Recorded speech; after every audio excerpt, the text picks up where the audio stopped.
Let's pour it on down. Oh, pour it on, yeah. Okay. Yeah. Good morning, everyone. We welcome you.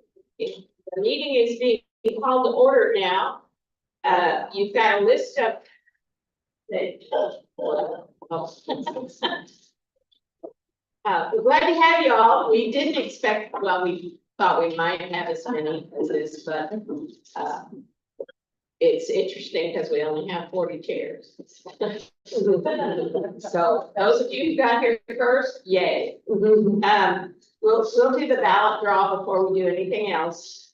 And there are some rules on your sheet here that talk about how we will do this. Do you want to explain it real quickly? Sure. The candidates are listed in the order in which they filed. We have the offices listed in the tier of how they would appear on a ballot. So we will be going back and forth between Democratic and Republican races as we go.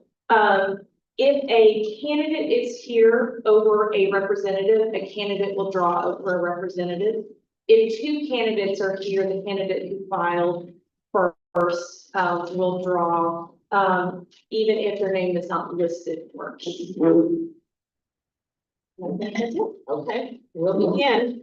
Oh, sorry, No. and you can only draw one time. Oh, yes. So you cannot draw. That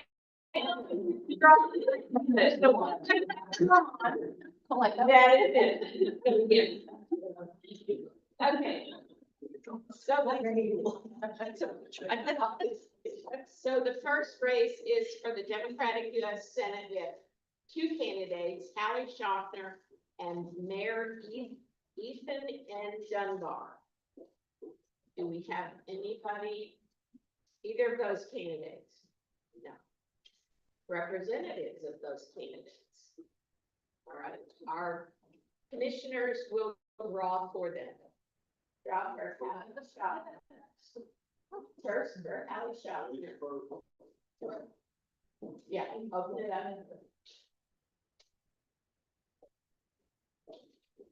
Number one. That's for Hallie Schaffner.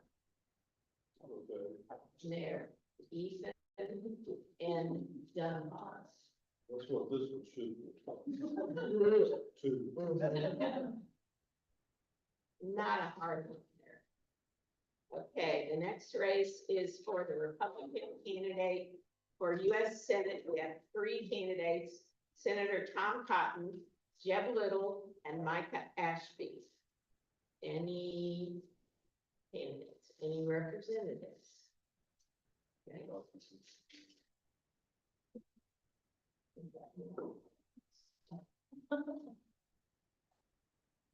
This is for Tom Cotton. Tom Cotton, the one.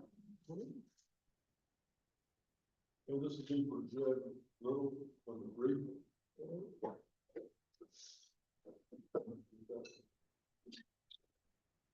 Micah Ashby is going to go. Number two. Okay, this is the race for Democratic governor. Now, ChatGPT assured me this was the right pronunciation. Supa Cyprosset Mays and State Senator Fred Love. So, any? I don't know. Yes, I don't know. Who is Super? And number one.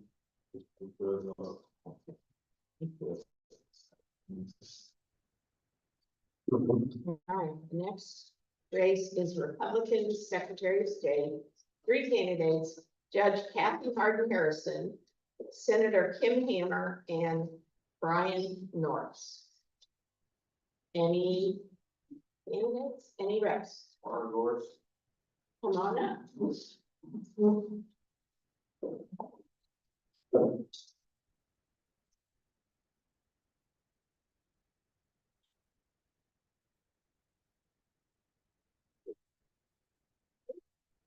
Great. Thank you. Unless you need to sue me.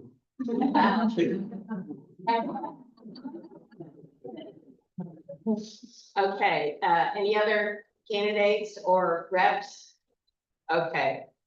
Draw for Judge Kathy Harris.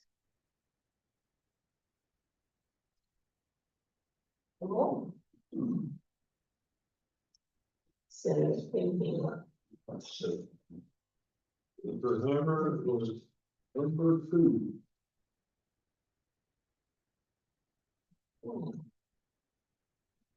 next race is Republican Commissioner of State Lands, Christian Olson, and Secretary of State, Old Just. Any? This is from Christian Olson.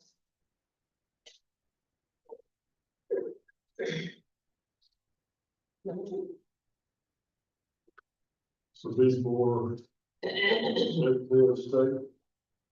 Old District number 1.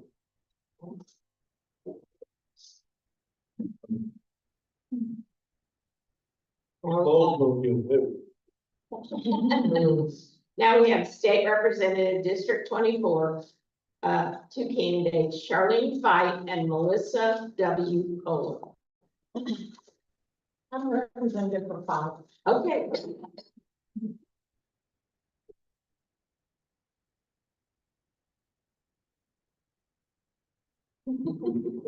It's all on you.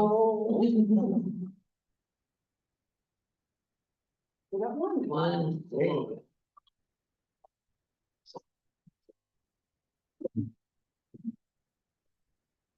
Pretty good chance that the color of getting number 2.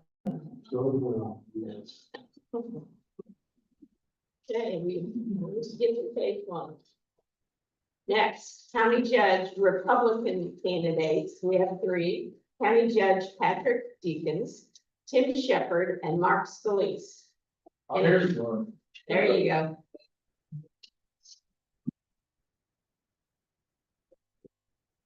The hardest part.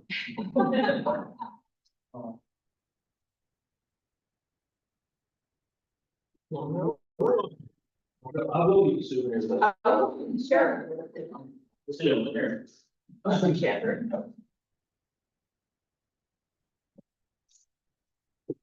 Two chances. Ooh. Thank you. And is Mark Scalise among us? No. There's the Mark Police. Number 3.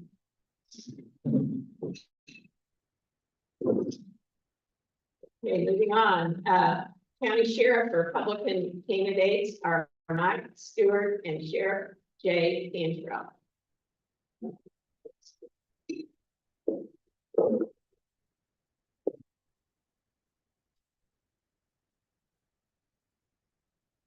Oh. Thank you. Sheriff. You have another body call.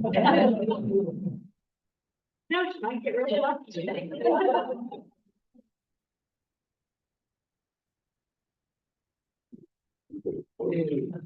Thank you.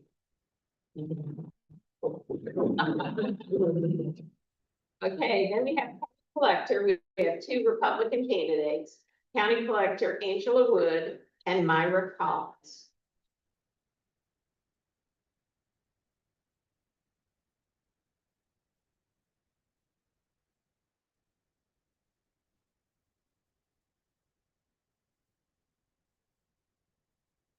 You. Myra Collins. Jay, I'll just give you all.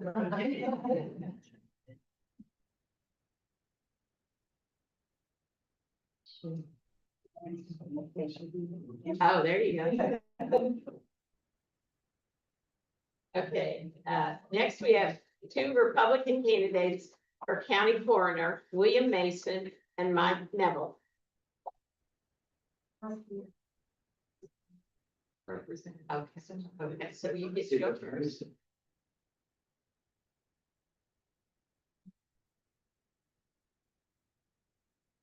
Representative.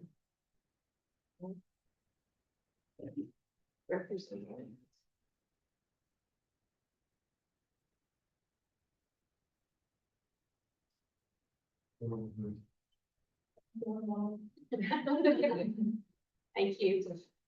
Okay, Justice of the Peace, 2 Republican candidates. Justice of the Peace, Kyle S. Lyons and Jacqueline Carey Ryan. Either one? Representatives? Okay. We will, let's look at this guy.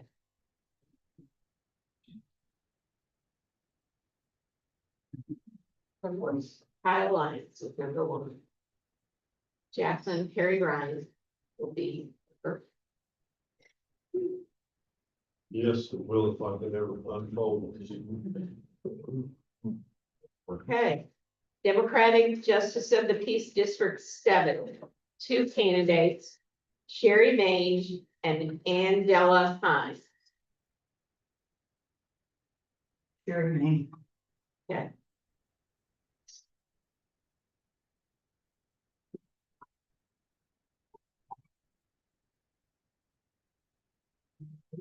We should have done that. 2. Thank you. And Andela Hines, representative.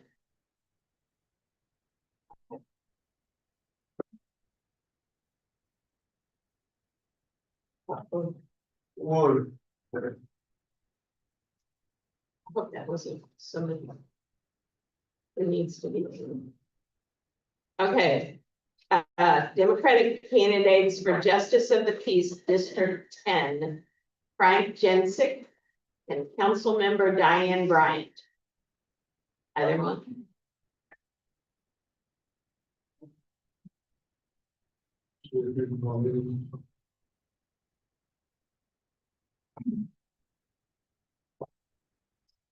Are either one of y'all candidates or representatives?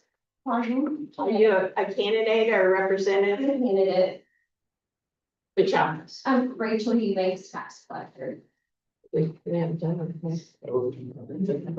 No. No.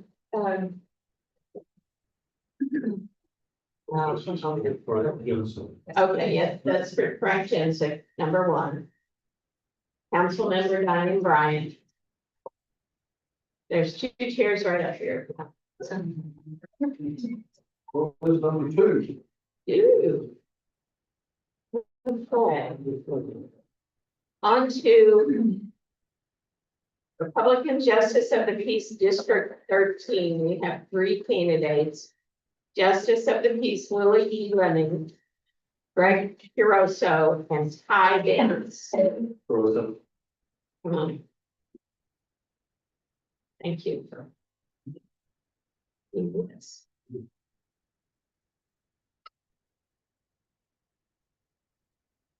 Two.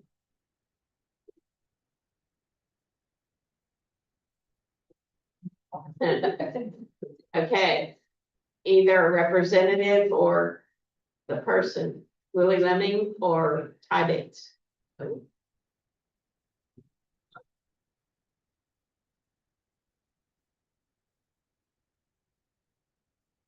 What do we? One. Ty Bates. 5/8, in the 3.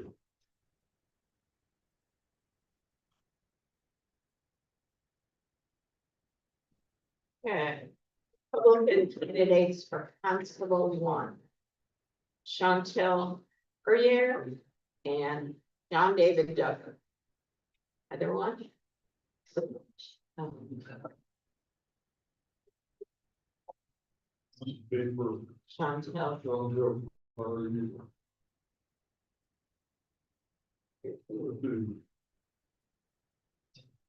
David Duggar. David Douglas. Number 1.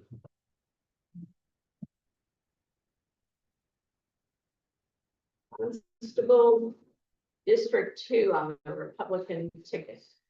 2 candidates, Mark E. Miller and Jack Avery. Other one.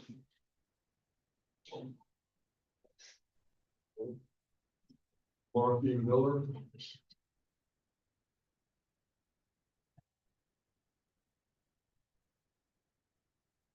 And for Jack Avery is number 2.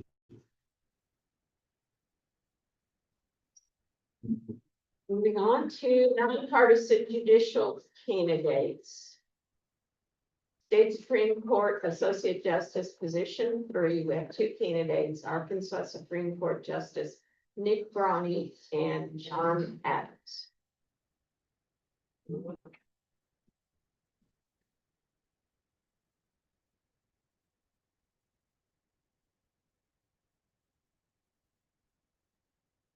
Bronny, Bonnie, John Adams. John Adams. Unmovable. Okay. Nonpartisan Court of Appeals Associate Justice Judge, District 3, Position 1. We have 2 candidates, Arkansas District Court Judge Sarah Caff, Prosecuting Attorney Brandon Carter.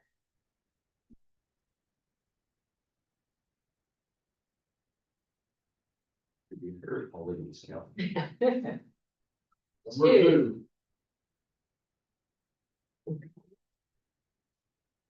Representative. Sarah Caff.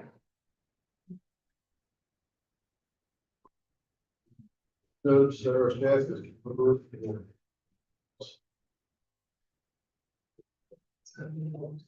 Nonpartisan race, Circuit Judge, District 4, Division 2, 3 candidates, Wendy Howerton, Kristen Pollock, and Seth Freed. Any? There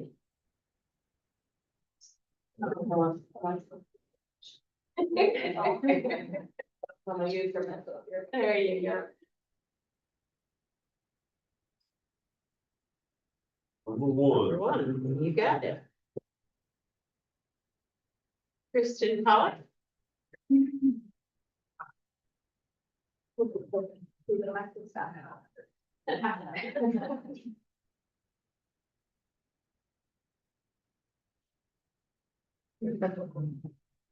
3.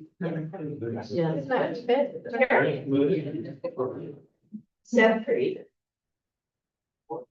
Good morning.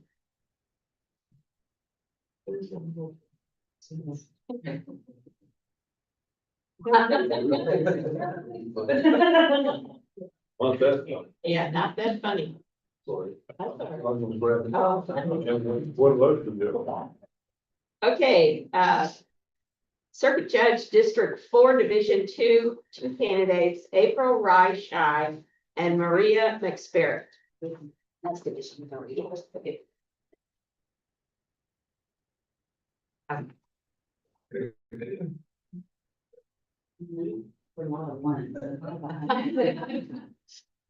Yeah, she would have been the one to draw.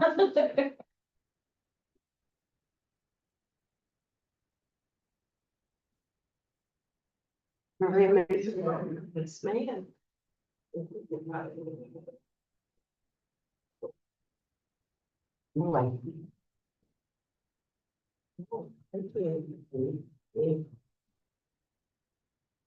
We're getting down to the end, y'all. Circuit Judge District 4, Division 8, Judge Diane Warren, Circuit Judge Don Egan, and Joanne Clary. Okay. You're first.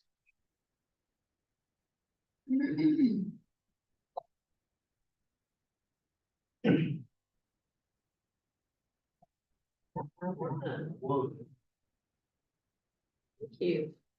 Circuit Judge Don Egan.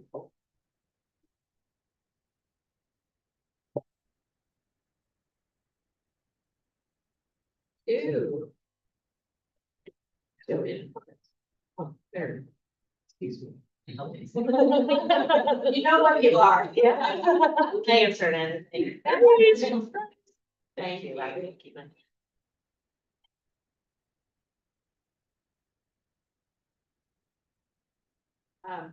Prosecuting Attorney, District 4, Dennis Dean and Lisa Parks, are the candidates? Should have you do this. Everybody noticed how many ones you put in. See? Thank you.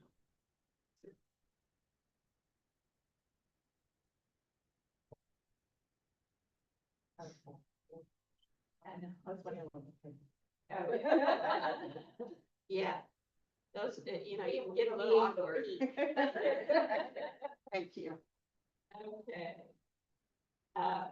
School, okay, school zone 2, 3 candidates, Director Troy A.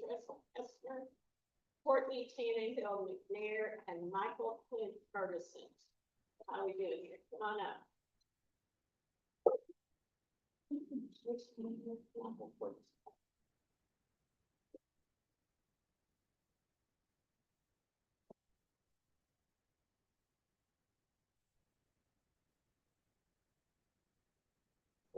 Are there one of the other candidates? Okay, any representatives?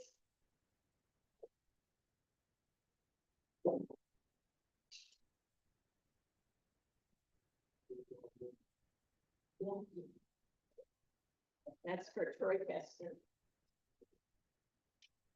Courtney Tannehill. Number 3.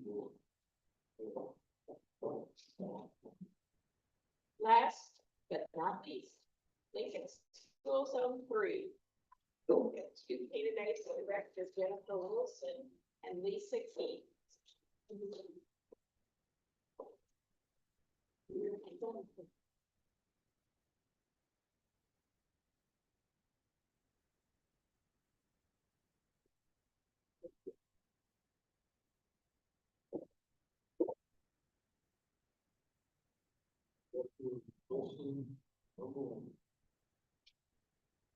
That concludes the ballot draw. We appreciate y'all coming. You didn't make a mistake. I did want to say real quickly, if you would like to see how your name will appear on the ballot, this is not the order in which the names appear. We have sample ballots at the back of the room, so you can see and make sure we have your name spelled correctly. That's the important part. Thank y'all for coming. Oh,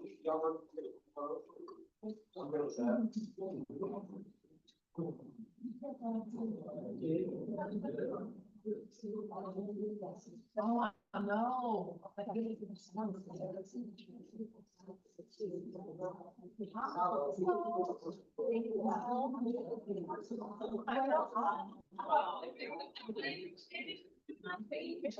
Yeah.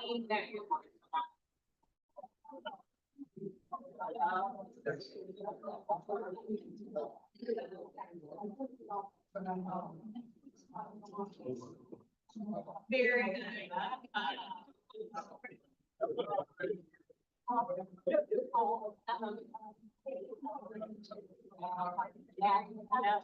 Oh, there you go. Oh, sorry. My.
Okay. Oh, okay. All right. This is what I just, our official number over there. Think so? All right, you want to go through those? Just the number, yes. Okay. 1, 2, 1, 3, 2, 2, 1, 1, 2, 3, 2, 1, 1, 2. Next page. 1, 2, 3, 1, 2, 1, 2, 1, 2, 1, 2, 2, 1, 1, 2. Next page. 1, 2, 3, 2, 1, 1, 2, 2, 1, 1, 2, 1, 3, 2, 2, 1.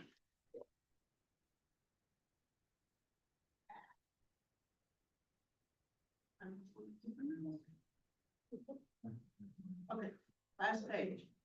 1, 2, 3, 2, 1, 2, 3, 1, 1, 2. Good. Okay.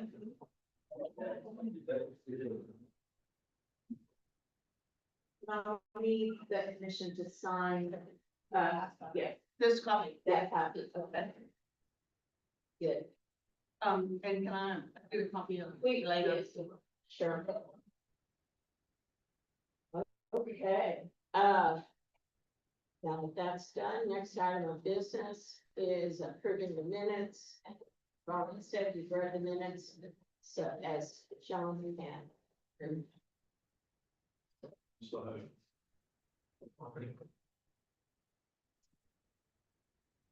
Next item of business is the March 3rd preferential primary. Is this the official? This is the one we're going to sign. yeah.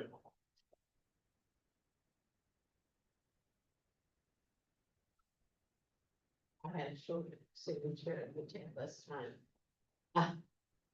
Okay, ballot layout, that's what we're talking. So we will go back in and adjust the candidate names accordingly, and then that's what you will officially approve at the December 11th meeting. Other than that, we would like to not make any more changes to the ballot. But I do want to draw your attention to, you do have a copy of a sample ballot from the city of Fayetteville. At the bottom, it says continued on back, page 2 and page 3.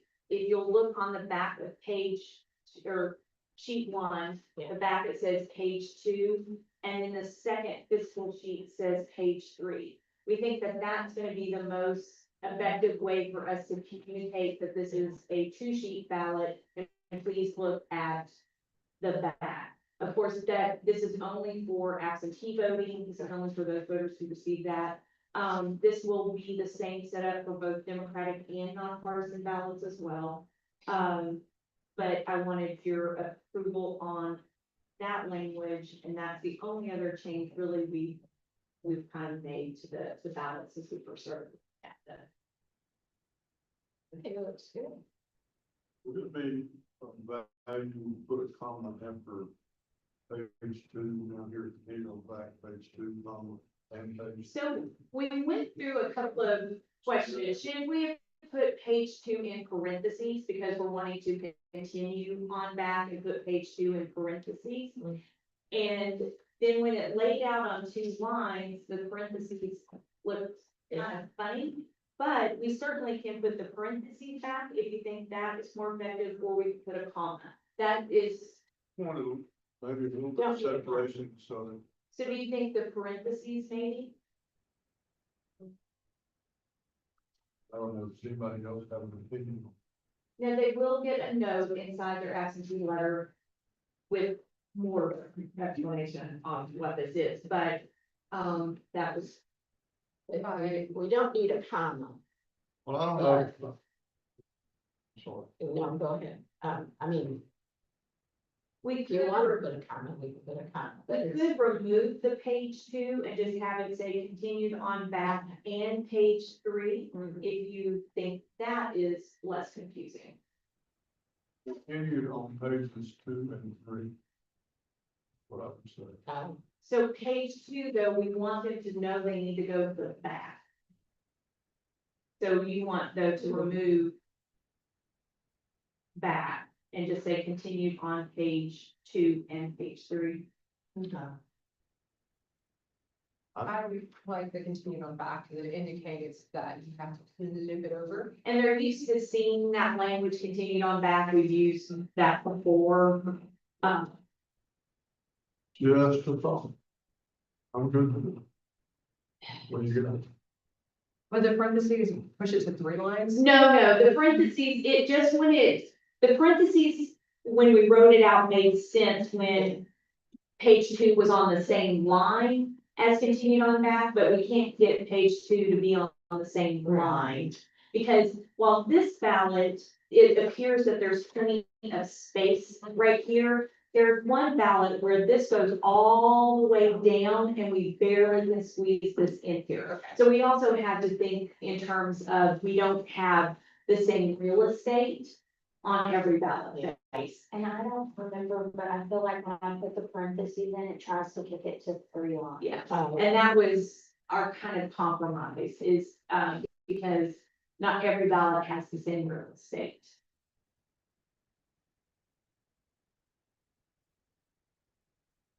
I think this is a really good compromise, so this format appears to be acceptable for me, but those are my thoughts. Good. okay, let's go with what we've got. It might be, but some of those were, Well, it's hard to say. yeah. Hard to say what's here, but it's easy to see it. That's what it is. Yeah. Okay, remote sites and gates. So that we have pretty much, I mean, we have talked about, I don't have any new updates for the early vote side. Okay. So. And then election day sites. I have talked to Cross Church yesterday. They are still looking, they have so many classes. So they're still looking at their schedules to see. I did let him know that we do have a deadline, and so they will be in touch, but we are on their radar. They have been discussing it. So, and I have gone ahead and put out feelers to the Shiloh Community Church as well, to see about us. Yes. We can only update that for election day. Okay. And we will make a decision on that at March 11th. So when we sign, so on December the 11th, we will sign the notice of election that lists all the polling locations. And in particular, the ones, it will be noted that we are closing. We're closing Mount Comfort Church of Christ and we're closing Yvonne Dickinson. The deadline to close a site is January the 2nd. So if for some reason we had to close a site, we would need to come back before January 2nd. We have 30 days before the election to add a site. Now, ideally, we don't want to do that, but worst case scenario, we can come back and add a location because the way the law is written, if it gives, if it's for the county, if it is, a good thing for the county to add this site, we can come back. So let's say It's defensible. yes, so let's say Cross Church is like, get back to me January 3rd. And they're like, yes, we can come back and add this, so that's a positive thing, but yes, we'll be signing off on sites, formula. All How right. should training go? Poll workers training, did you train the trainer? Yes, we had trained the trainer and it went well, it was, it's a all-day class. And you're thinking, oh my goodness, all the different things we have to teach and then reteach to our poll workers with the new things. But yeah, it was good And we will start our training January 3rd. Oh, yeah. That's kind of a refresher for people. Yes, and for the poll workers, the big one is assisted voters, the assisted or having to show ID. That's a whole new procedure for our poll workers to have to learn. And then for the primary election, for those voters who are registered Democrats and request a Republican ballot, that drop-down option is not available to them until we call the county clerk. So that screen setup will be new for our poll workers, because one of the things we've always told our poll workers, told the public, it doesn't matter how you register to vote, you come in, you get all three choices. Well, now there is a distinction in how you're registered to vote. Ultimately, though, voters will get the ballot of their choosing, but for registered Democrats who are requesting a Republican ballot, there's paperwork for them to fill out. But so that would be, those are the two big things I see for our poll. How do you think that's gonna slow things down? So most voters, over 90% of the voters who are voting are registered as optional, which means when they come in, 90% of our voters are going to be, no problems. They have all three options. For the registered voters who are Democrats, if we had no contested Democratic races, that definitely might have been something where we saw them going ahead and taking Republican ballot. But there are two, state and federal offices that are contested on the Democratic side, and then there are two JP races. So those voters who are registered Democrat may just still take that Democratic ballot. So I don't think it will be that big. You know, that's. I was just simply, now, if I was saying that 50% of our voters are registered Democrats and 50% were registered Republicans, then yes, we might see a slowdown, but with it being 90%, that's a slowdown. But that's across the state. Oh, Most yeah, people are that's registered as optional. Okay. That's, well, that's okay, let's just. So you're saying that, a registered Democrat voter wants to vote Republican, has to go through this extra step. Yes, That a registered Republican voter wants to vote a Democrat ballot, it's not. does not. Why is that?